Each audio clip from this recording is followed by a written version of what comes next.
It was the summer of 2006, and the image had already traveled around the world before the final whistle blew. A young man, 21 years old, sitting on the bench of the Portugal national team, turning to the camera at the exact moment his Manchester United teammate Wayne Rooney was being sent off the field with a red card. And then, the wink. A single, deliberate wink at the Portugal bench. Slow. Calculated. Unbothered. That wink lasted less than a second. What came after it lasted much longer. Within hours, the internet exploded. British newspapers ran the image on their front pages. Radio shows spent entire programs discussing it. Former players called it a betrayal. Fans called it something far worse. Death threats began arriving at the Manchester United training ground, serious enough that the club had to notify police, serious enough that Ronaldo himself publicly stated he was considering leaving England forever. The mockery that followed was not just about football. It was about character, about loyalty, about who this kid from Madeira really was beneath all the tricks and the stepovers and the self-confidence that English football had never quite known what to do with. The verdict from most corners of the British press was swift and unanimous. Cristiano Ronaldo was a fraud, a show-off, a cheat, a diver, a boy who smiled too much, celebrated too much, cried when he didn't get his way, and now, definitively, a traitor who had stabbed England in the back on the biggest stage in football. What happened in the 24 months that followed that wink is one of the most extraordinary stories in the history of the sport. But to understand what Ronaldo did, you need to understand what England was saying about him long before that World Cup. You need to go back to the beginning, back to a skinny, awkward, electric 17-year-old stepping off a plane in Manchester for the first time, carrying nothing but a suitcase, an accent that no one could understand, and a talent so obvious it almost felt rude. It was August 2003. Sporting Lisbon had agreed to sell their teenage prodigy to Manchester United for £12 million. Sir Alex Ferguson had watched the boy in a pre-season friendly and reportedly turned to his assistants during the match and said he couldn't let that game end without signing him. Other United players had asked for it too. Ryan Giggs, Nicky Butt, John O'Shea. They'd been tormented by this kid for 90 minutes and they wanted him on their side. So Ronaldo arrived in Manchester, and England looked at him, shrugged, and decided it wasn't that impressed. The early reviews were mixed at best. Yes, he was fast. Yes, he had skills that made you lean forward in your seat. But the English game was about more than tricks. It was about strength, about getting in where it hurts, about doing it on a wet Tuesday night in Stoke, as the old saying went. And this boy, this skinny, floppy-haired Portuguese kid who did step-overs and rainbow flicks and fell to the ground the moment anyone breathed on him. This boy was going to have to prove himself in a way that no amount of individual brilliance could substitute for. The tabloids were not gentle. They weren't brutal either. Not yet. They were something worse. Condescending. Ronaldo was described as a talented winger with potential. A good addition. Someone to watch, but the subtext was always the same. Let's see if he can handle it. Let's see if he's got what it takes. Let's see if the pretty football works when the weather turns and the defenders start to kick. And some of those doubts in those first months seemed justified. Ronaldo was inconsistent. He would produce moments of genuine brilliance and then disappear for long stretches. He made decisions that frustrated fans and teammates alike. He held onto the ball too long. He tried tricks when a simple pass would do. He went down too easily. And when things didn't go his way, his frustration showed on his face in a way that didn't play well with a football culture that prized stoicism above almost everything else. The message from the terraces was clear. Show us something real, or go home. What the terraces didn't know was what was happening after training. What the cameras didn't capture. What the journalists covering transfer gossip and match reports couldn't see because it happened in the gym, in the dark, in the early mornings before most people were awake. Ronaldo was working. Not just training. Working. There is a difference, and it is enormous. Training is what everyone does. Working is what you do when everyone else has gone home. It is what you do when your legs are already exhausted and your body is telling you to stop, and something deeper inside you says not yet. It is what you do when you are 19 years old and already among the best players in the world, and you are still not satisfied. He asked coaches to stay late with him. He asked teammates to cross balls to him after sessions ended. He worked on his heading, on his left foot, on his positioning, on his finishing. He lifted weights when English footballers of the era barely touched the gym. He obsessed over his body composition with a discipline that seemed almost unnatural for someone his age. He studied footage of his own performances, looking not at what he'd done well, but at what he'd done wrong. The English press didn't write about any of that. There was no story there. Hard work doesn't sell newspapers. Controversy does. And Ronaldo, without even trying, was always just one moment away from controversy. There was the diving. English football in the mid-2000s had a complicated relationship with what it called simulation.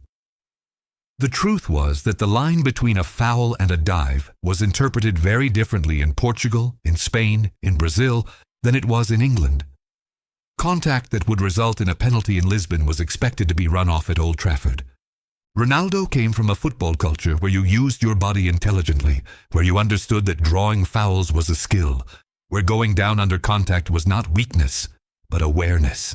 England didn't see it that way, and every time Ronaldo hit the ground, the reaction was ferocious.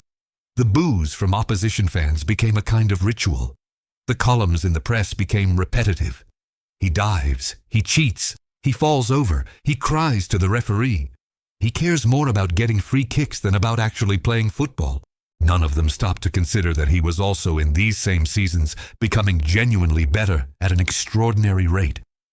That the inconsistency of 2003 and 2004 was giving way to a growing reliability. That the tricks were becoming not just entertainment, but tools. Practical ways of creating space in a game where defenders were increasingly organized and physical space was increasingly limited. None of them wrote about the way his decision-making was improving, the way he was learning to choose when to dribble and when to release, the way his movement off the ball was becoming sharper, more purposeful. There were glimpses. A goal here, a performance there. Enough to keep the excitement alive, enough for the supporters at Old Trafford to believe in what Ferguson had seen. But the dominant narrative in the English football press about Cristiano Ronaldo from 2003 to 2006 was a story of a boy with talent who hadn't yet figured out how to be a man. And that narrative seemed to many to be confirmed definitively by the summer of that World Cup. By that wink. Germany 2006. England versus Portugal in the quarterfinals. Wayne Rooney, frustrated and physical, stepped on Ricardo Carvalho. The referee showed a red card. In the chaos that followed, the Portugal players surrounded the referee. And then Ronaldo turned to the bench, and he winked. He later said it was relief. He later said it was a private moment between himself and his international teammates that had nothing to do with Rooney or with England. He said that Rooney himself had understood, that they had spoken, that there was no betrayal between them. He said all of this calmly and clearly in multiple interviews. It didn't matter. The story was already written. England were knocked out. Rooney was the victim. Ronaldo was the villain. And when the Premier League season began a few weeks later, Ronaldo walked back into English football, carrying that story with him like a weight around his neck. The reception at opposition grounds was unlike anything he had experienced before, even from fans who had never particularly liked him. The boos were sustained and coordinated. Chants that would not be repeated here were common at every stadium he visited. The newspapers ran polls asking whether United fans still wanted him. When he scored goals, the national press found ways to minimize them. When he fell in the penalty area, the coverage was withering. And then came the moment that most people remember. Ronaldo publicly stated, in the clearest terms, that he wanted to leave Manchester United. He said he felt he had been made a scapegoat. He said he didn't know if staying in England was the right decision anymore. He hinted strongly at a move to Real Madrid, who had been circling for years. The whole world seemed to be watching to see whether he would go. Ferguson's response was immediate and total. He locked the door. Publicly, firmly, without equivocation, the United manager told the football world that Ronaldo was going nowhere. He told Ronaldo the same thing in private, and with it, something else. That this was the moment that would define his career. Not the goals, not the trophies already won, but this. The decision to stay when leaving was easier. The decision to fight when giving up was an option. Ferguson had seen players crumble under the weight of public hostility before. He had also seen players use that hostility as fuel. He believed in his bones that Ronaldo was the second kind. What happened next is the reason we are here. Ronaldo stayed. The 2006-2007 Premier League season began, and something was different. Not immediately obvious, not announced, but detectable to anyone watching closely. There was a clarity in Ronaldo's game that hadn't been there before. The indecision, the moments where he held the ball one touch too long, trying to force a moment of magic, they were less frequent. The efficiency was higher. When he shot, he scored. When he crossed, he found someone. When he dribbled, he had already decided what he was going to do next. He ended the season with 23 goals in all competitions. United won the Premier League. The narrative was shifting, but slowly. 23 goals was impressive. For a winger in English football, it was exceptional. But the critics had moved the goalposts, as critics always do. The diving was still mentioned. The theatrics were still mocked. And when United were knocked out of the Champions League by AC Milan, the finger-pointing found its way back to him. Wasn't good enough when it mattered. Flashy in the league, absent in Europe. Beautiful on a sunny day, missing in the storm. Ronaldo heard all of it. He processed all of it, and in the summer of 2007, instead of going to Real Madrid or to the beaches of Portugal to spend the summer recovering from the season, he went back to work. He went back to the gym, back to the training pitch, back to the footage, back to the obsessive examination of what he was and what he was not yet. What he came back as for the 2007-2008 season was something English football had genuinely never seen before. Not in a winger, not in a wide forward, not in someone playing the role that Ronaldo nominally occupied in United's system. What he came back as was a goal machine of such extraordinary efficiency that the word prodigy, the word talented, the word potential, all the words that had been used to describe him since he arrived, suddenly sounded absurd. Like calling the Atlantic Ocean a large puddle. He scored in August, he scored in September, he scored in October. By Christmas, the question wasn't whether he was good. Everyone had accepted that, even his most committed detractors. The question was just how good and whether the scale of it was something that could be sustained. By March, the question had been answered. By April, the only thing anyone was arguing about was whether this was the greatest individual season a player had produced in the history of English football. The numbers were almost hallucinatory. 31 league goals. 42 goals in all competitions. A conversion rate that didn't belong in the context of a wide player. Free kicks that dipped and swerved with such precision that goalkeepers began visibly flinching as he approached the ball. Headers, from a winger, from someone who had arrived in England considered too lightweight for the physical demands of the league. Headers that were powerful and precise and delivered with a timing that made defenders look helpless. But the numbers only tell part of the story. The other part was the way he carried United through moments of genuine adversity. The performances where the team needed someone to take the game by the throat, and he was the one who did it. The consistency across cold nights and hostile crowds and matches against sides who had prepared specifically to stop him and found game after game that they couldn't. The same newspapers that had called him a diver were now running headlines that described him as the best player in the world. The same radio hosts who had mocked his wink were now debating whether he was the greatest player of his generation. The fans at opposition grounds who had booed him for 2 years were now quieter or louder in a different way. The way you're loud when you're watching something extraordinary and you can't stop yourself from acknowledging it, even though the man doing it plays for the wrong team. And then came Moscow. May 21, 2008. Luzhniki Stadium. The Champions League final. Manchester United versus Chelsea. The biggest club match in the world, played on a warm night in Russia with the whole football world watching. This was what everything had been building toward. Not the Premier League, as important as that was. This.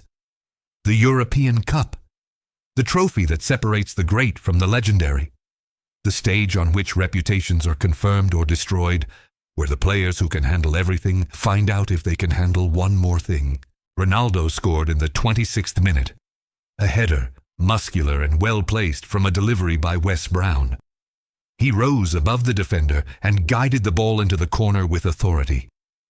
He wheeled away and the celebration was pure, uncomplicated joy. Arms wide, face open, the expression of a man doing exactly what he was born to do on exactly the stage he was born to do it on. But football, as always, had more to say. Chelsea equalized through Frank Lampard just before halftime. The second half was tight, nervous, both teams feeling the weight of what was at stake. 90 minutes finished level. Extra time brought more tension than goals. And then came the penalties. Ronaldo stepped up fifth for United. By that point, his team had already suffered the extraordinary sight of John Terry slipping as he took his penalty, Chelsea's captain missing the chance to win the cup, and falling to the Luzhniki turf in one of the most devastating images in the recent history of the sport. United were ahead on penalties. Ronaldo's kick would not win it. It couldn't. It could only be missed. He missed it. He hit it centrally. Keeper Peter Cech guessed correctly, saved it, and for a moment, the dream of the treble, league and cup already secured, Champions League within reach, seemed to be slipping. Ronaldo stood with his hands on his head. Around him, the noise of the stadium, the weight of the night, and then Anderson Luis de Abreu Oliveira, 19 years old, scored. Nicolas Anelka, stepping up for Chelsea, had his penalty saved by Edwin van der Sar. Manchester United were champions of Europe. Ronaldo didn't win the final on his own. Football is not that neat, but what he had done across the entire season, across the whole long arc of that year, from the first August fixture to the last Moscow penalty, had made that night possible. He was the engine. He was the reason United was standing on that stage in the first place. He lifted the trophy. He held it above his head. The cameras found his face, and what they found was not arrogance, not theater, not the smug satisfaction that his critics had always claimed was his defining characteristic. What they found was something raw, something that looked a great deal like relief, like the release of something that had been held in for a very long time. That summer, in the weeks after Moscow, the conversation about the Ballon d'Or became something close to a formality. The Ballon d'Or, awarded annually since 1956, is the most prestigious individual award in football. At that point in history, it had been won by the giants of the game. Platini, Cruyff, Ronaldo Nazario, Zidane, Figo, Rivaldo, Ronaldinho. The names read like a roll call of the beautiful game's defining figures. To win it was not just to be recognized as the best player of a given year. It was to join a conversation about the greatest who had ever played. In 2008, the voting wasn't close. Ronaldo received 446 points. Lionel Messi received 281. Fernando Torres, fresh from his starring role in Spain's European Championship victory, finished third. The gap between Ronaldo and everyone else reflected not just what he had done in that season, but what he had done across the season before it, and what the direction of his career now clearly indicated about where he was going. The ceremony was held in Paris. Ronaldo sat in the audience wearing a dark suit, and when his name was read out, he walked to the stage with a composure that seemed almost deliberate, as though he had made a private decision to receive this moment quietly, without spectacle. His speech was brief. He thanked his teammates. He thanked Ferguson. He thanked his family. He mentioned his mother, who had raised him and his siblings in a small house in the hills above Funchal on the island of Madeira, who had worked and sacrificed so that her son could have something she never did. He kept his voice level throughout. Just barely. What he didn't mention, what he didn't need to mention because every person in that room already knew it, was what the previous 2 years had looked like. The wink, the death threats, the campaigns in the press, the boos, the questions about his character, the columns suggesting he would never be the real thing, that he was too vain, too selfish, too theatrical to be counted among the genuine greats. He didn't mention any of it. He didn't need to. The trophy said everything. Now, in the years since that night in Paris, a certain kind of story has grown up around the 2008 Ballon d'Or. The kind of story that flattens complexity into a simple arc. Boy doubted, boy works hard, boy wins. And while there is truth in that arc, the real story is more specific, and its specificity is where the actual lessons live. The real story is about what Ronaldo did in the moments after the wink. Not in the big visible moments, not on the training pitch or in the gym, where the cameras eventually found him and the narrative of redemption became easy to construct. In the small, invisible moments. The moments when the newspapers were saying the worst things and he had to decide privately what those words were worth to him. There is a version of that story where he reads the columns and internalizes them. Where the repetition of the same criticisms, diver, cheat, vain, theatrical, not the real thing, starts to feel like something approaching truth. Where he begins to play smaller, more cautiously, in a way designed not to provoke more criticism rather than designed to win. Where the hostile crowds affect his willingness to take risks, and the reluctance to take risks makes him a lesser player, and the diminishment seems to confirm what was being said about him all along. That version of the story happens to footballers. It has happened to players with enormous potential who encountered hostility at the wrong moment and couldn't find their way back to themselves. The pressure of English football, of the English media, of the particular intensity with which that country engages with the sport it considers its own, it is not a gentle thing. It has broken people. What Ronaldo did instead was something more difficult. He decided that the opinions of people who had already made up their minds about him were not data. They were noise, and he treated them accordingly. He did not ignore them exactly.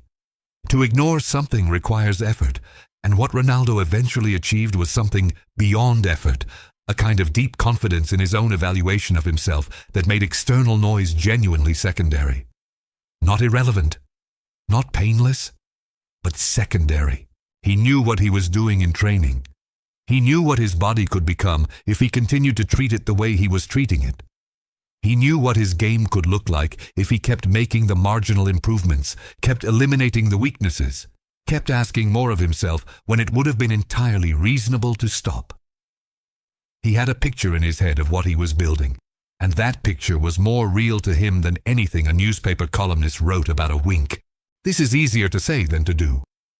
Most people faced with the sustained, public, coordinated mockery that Ronaldo faced between 2006 and 2007 would find their confidence eroding. The mind, under those conditions, begins to negotiate.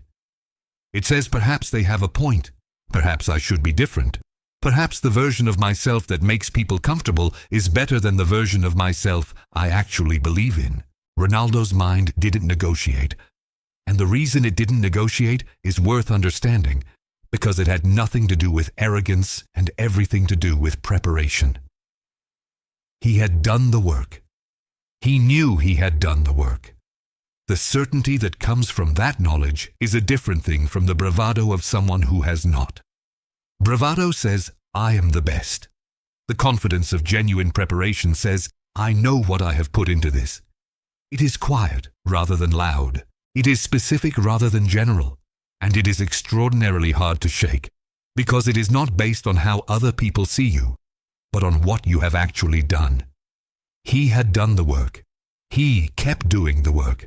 And when the 2007-2008 season arrived, the work revealed itself. There is another element of this story that tends to get lost in the broader narrative of individual brilliance, and it matters. Ferguson's United of that season was a team, an extraordinary team. Edwin van der Sar was one of the best goalkeepers in the world. Rio Ferdinand and Nemanja Vidic formed a central defensive partnership of genuine menace. Michael Carrick and Paul Scholes provided the kind of intelligent, economical midfield work that gives attacking players freedom. Wayne Rooney, Carlos Tevez. The forward line was deep with quality and intelligence. These were not supporting characters. These were serious footballers who would have won things without Ronaldo. Ronaldo understood this. Better than the individual narrative around him sometimes suggested, he understood that what he was doing was possible because of the people around him. He has spoken about it in the years since, about what United gave him, about what Ferguson taught him, about what the competitive environment of that dressing room demanded of him and therefore produced in him. This matters because the story of individual greatness told in isolation is always incomplete. You become what the environment around you demands. United demanded the highest level, every day. Ferguson refused to accept anything less.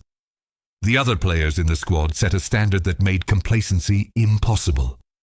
The club, the history, the weight of what it meant to wear that shirt, all of it pushed Ronaldo toward the version of himself that won the Ballon d'Or, and in return he gave that environment something it needed. He gave it a player who was willing to be the person the moment required, week after week, in ways that teammates and managers and fans could depend on.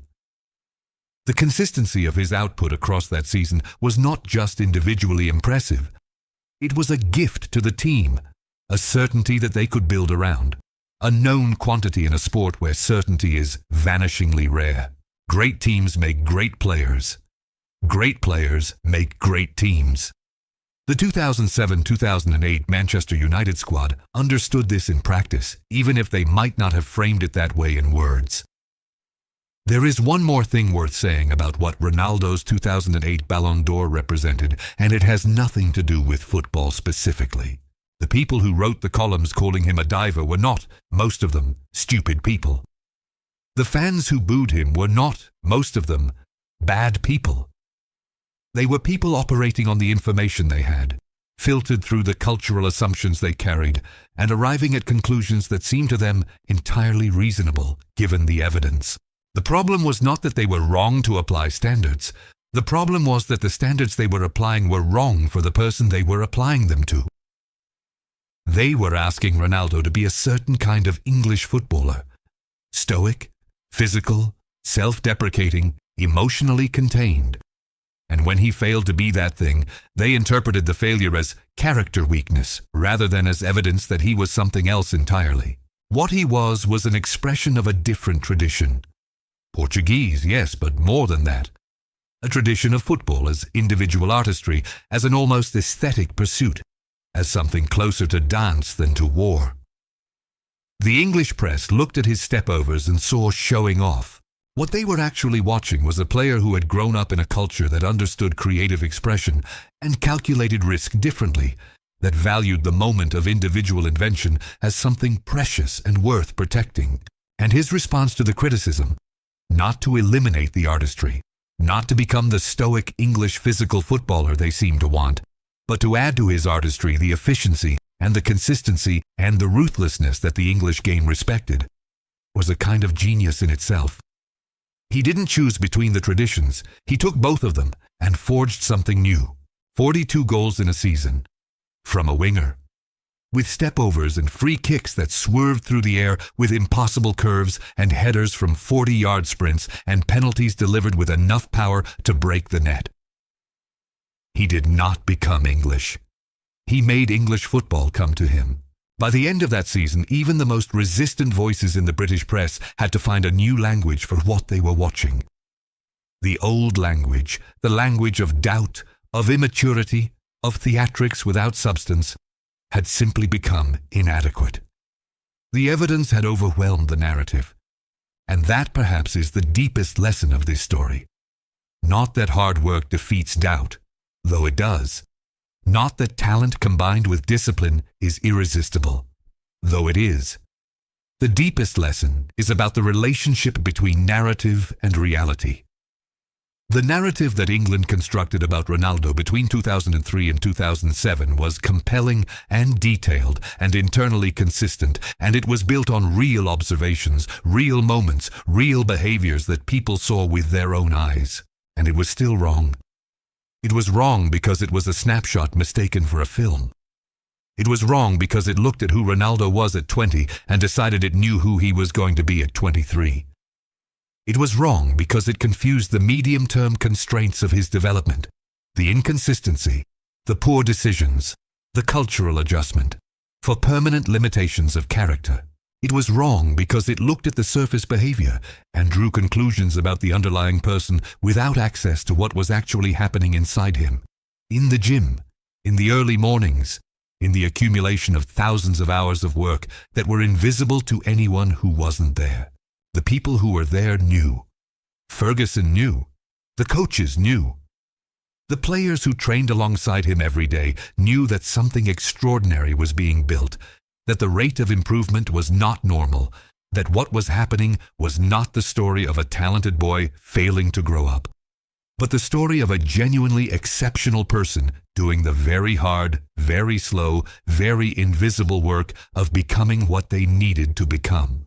The rest of the world found out in 2007 and 2008. The moment the work was finished enough to be visible, it was impossible to miss. You can only run from the evidence for so long. There is a detail about that World Cup quarterfinal. The match that produced the wink, the death threats, the calls for him to leave England, that almost no one mentions when they tell this story. Portugal lost in the semi-finals. A goal from Zidane ended the dream of a first World Cup for Ronaldo and for his country. He was 21 years old. He had just played in a World Cup semi-final, scored in the tournament, acquitted himself well in every meaningful respect as a player. His country had come within a game of the final, and the English press reported it as a relief, as proof that he had gotten what was coming to him, as a kind of justice for the wink. 21 years old. One of the best players at a World Cup, and the reaction in the country where he played his club football was to feel satisfied that he hadn't won. Think about that for a moment. Think about what it would feel like to read that, to know that in the country where you live and work, where you give everything every week, where you had helped deliver championship after championship, the dominant feeling about your defeat was satisfaction. He knew. He read the papers. He understood the language by then. He knew exactly what was being said. And he came back. He put his boots on, and he came back, and he played 42 games and scored 42 goals and lifted the Champions League above his head in Moscow and accepted the Ballon d'Or in Paris and did all of it with a composure that, in retrospect, looks less like indifference and more like the quiet, inexorable confidence of someone who already knew how the story was going to end. The people who wrote those columns didn't know. The radio hosts didn't know. The fans who organized the boos didn't know. But he knew. He had felt what happened in training when he pushed beyond the point where others stopped. He knew what his body could do. He knew what his mind was capable of. He had built something in those early morning sessions and late-night gym sessions and hours of footage review that was invisible to everyone else, but as solid and real to him as anything he had ever touched. When you have built something real, the mockery of people who can't see it yet is a different kind of pain than the mockery of people who have correctly identified a real limitation. It still hurts. But underneath the hurt is a certainty, a knowledge that the gap between what they see and what is actually there will close. That time and work and continued effort will eventually make the invisible visible. Patience is not a passive virtue.